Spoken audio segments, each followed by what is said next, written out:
How to plot ship's position using 3 stars LOP. For example, we already calculate the H or the observed altitude, the HC or the calculated altitude, and the TZN or the true azimuth. Once you already have this, guys, what we have to do is calculate first the intercept, or this letter A.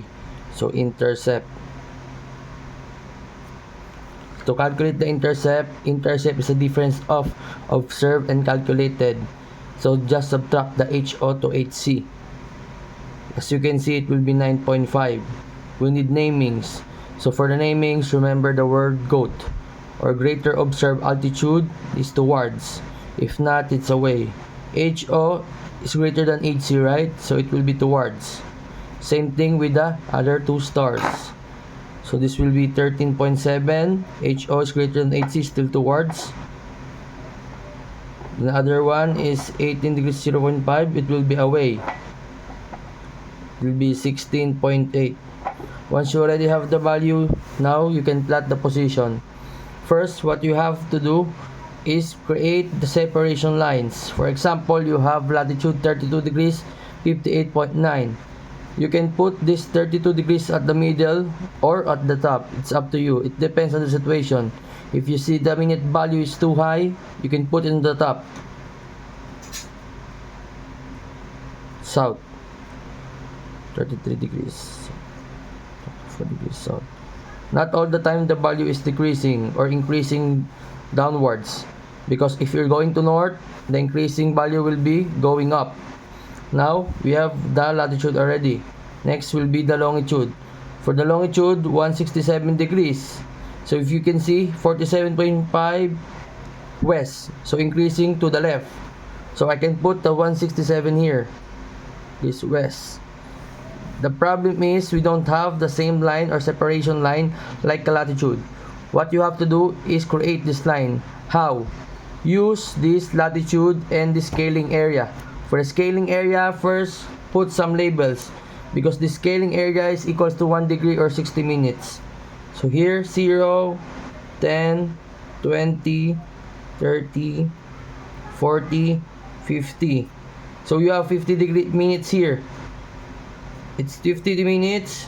0, these lines will be that minute value with small values. For example, 2, 4, 6, 8, 10. Because not all the time it will be whole value like 10, 20, 40, 50 or so on. So you will create this minute value for small values. So take this divider of U, then create this 32 degrees. So 32 degrees will be somewhere here. Once you already have this 32 degrees, create a line. Connect this to 32 degrees line.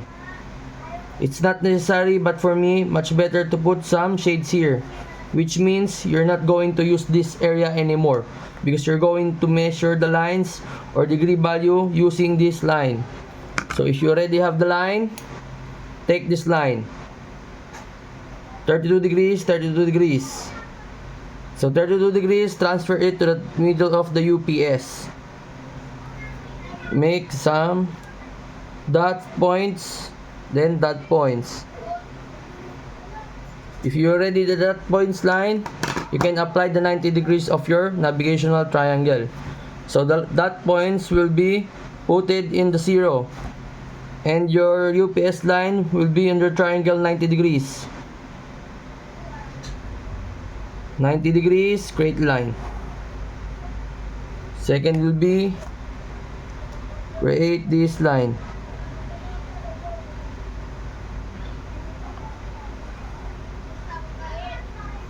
Now you already have the separation lines for longitudes.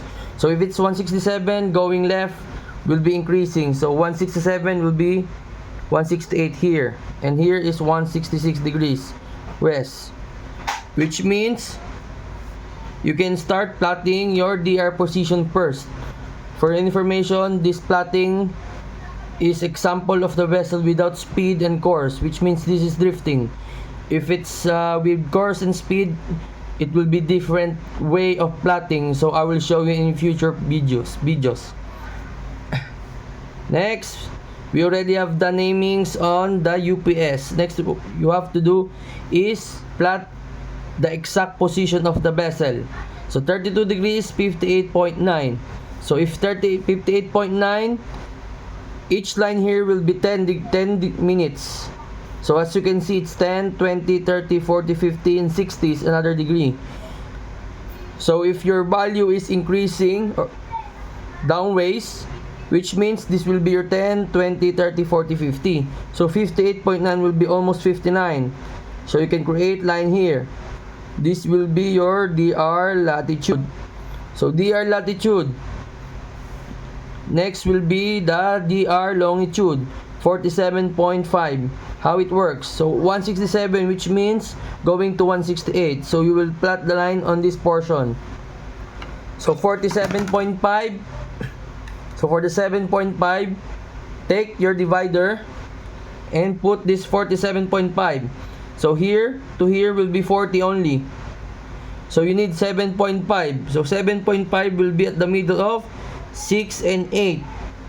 Then small portion 4.5. So 47.5 on the scaling area. Once you already have the scaling area, now transfer it on your UPS.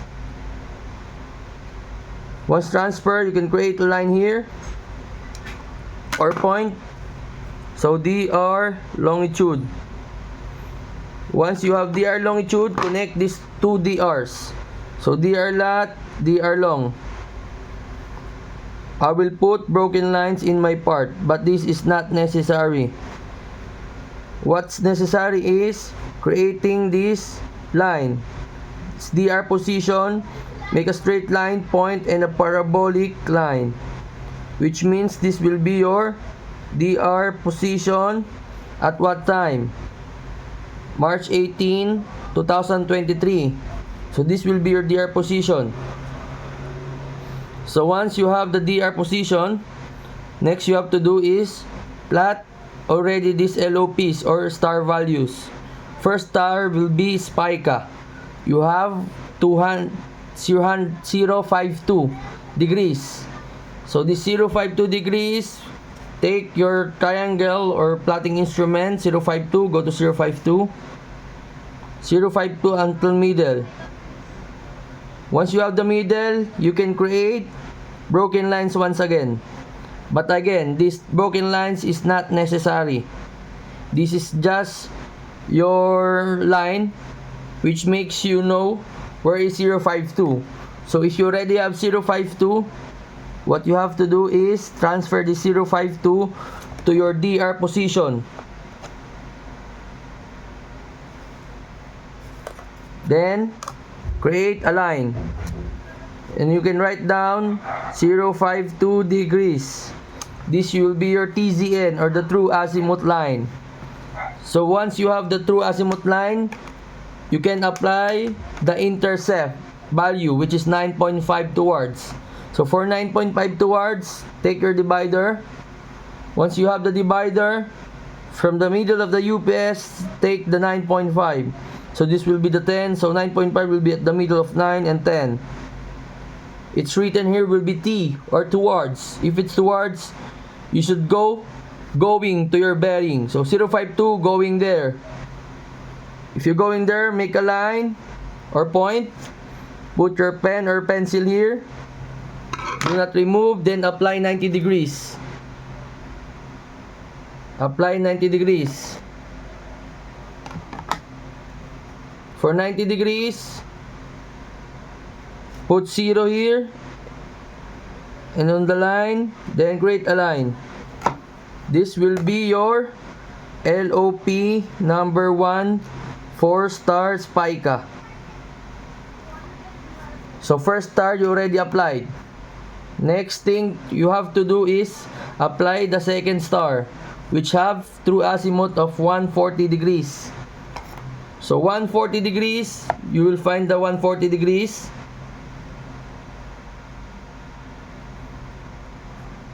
Broken lines, 140 degrees. Then again, transfer this 140 degrees to your DR position. Transfer. you can use your triangle again. Just move here and put it on your DR position.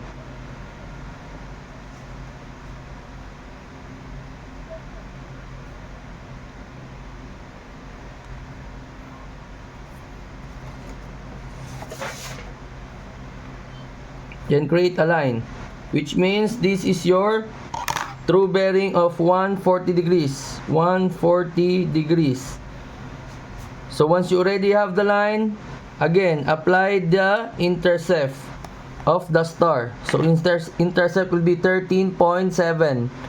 So 13.7, again, middle of UPS, then 13.7. 13.7 towards. So if it's towards, going to the bearing. Right here, put your pencil or pen here at the point. Then apply 90 degrees again.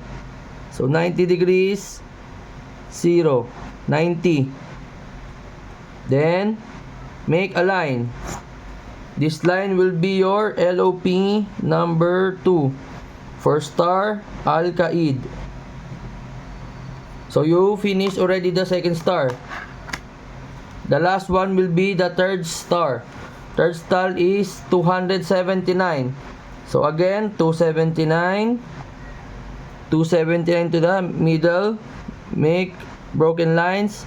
Not necessary, but advisable.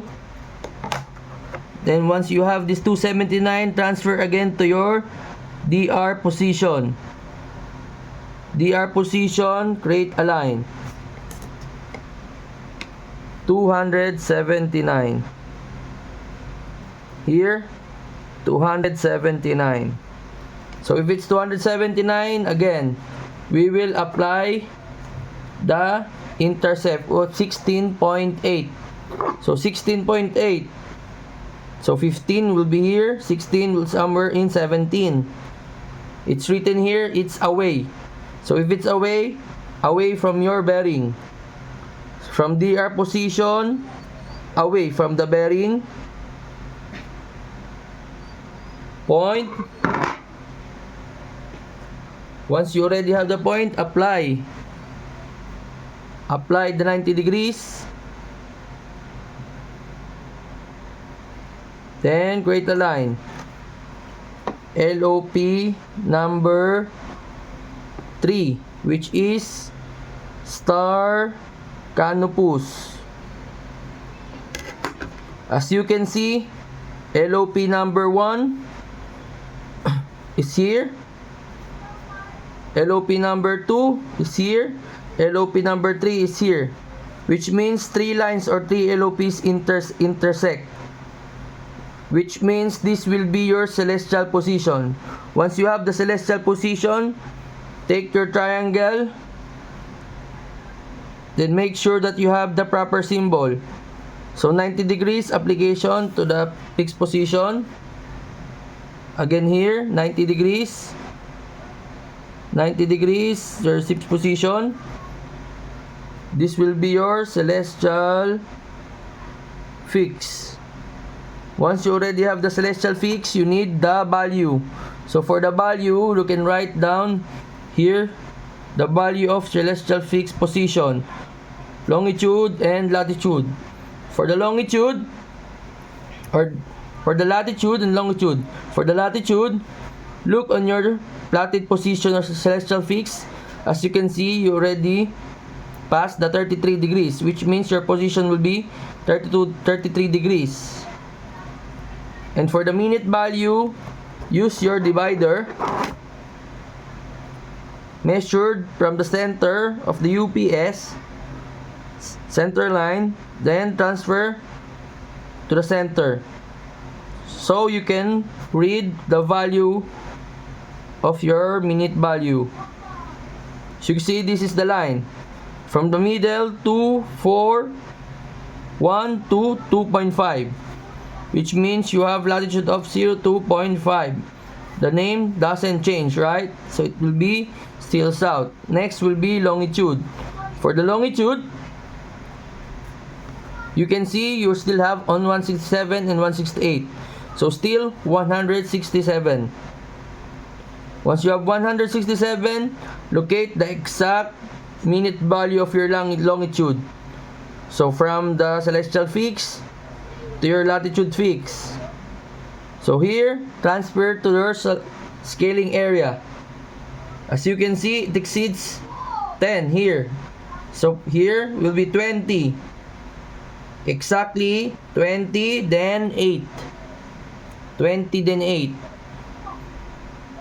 Because I transferred it from the middle to the scaling area.